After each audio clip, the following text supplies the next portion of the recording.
প্রথমত অভিভাবকদের ক্ষেত্রে এটা জানা খুবই জরুরি যে প্রত্যেকটা বাচ্চাদের ক্ষেত্রে ভ্যাকসিনেশনের উপযোগিতা হচ্ছে তাদের বড় হওয়ার এক ইম্পর্টেন্ট স্টেপ।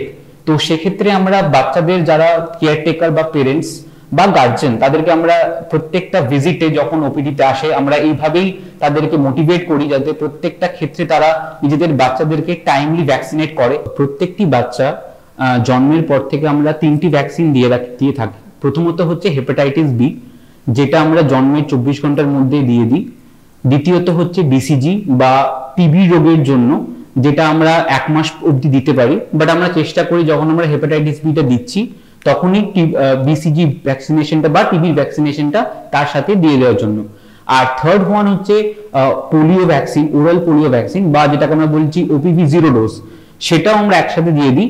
যদি কিনা কোনো বাচ্চাদের কোনো কন্ট্রাইন্ডিকেশন রয়েছে বা কোনো বাচ্চার স্টেটাস সেভাবে মনিটরিং এর দরকার, তাহলে আমরা 15 ডেজ অবধি ডিলে করতে পারি। না হলে আমরা 3টেই ভ্যাকসিন হেপাটাইটিস বি, বিসিজি এবং পোলিও একসাথেই দিয়ে দিই।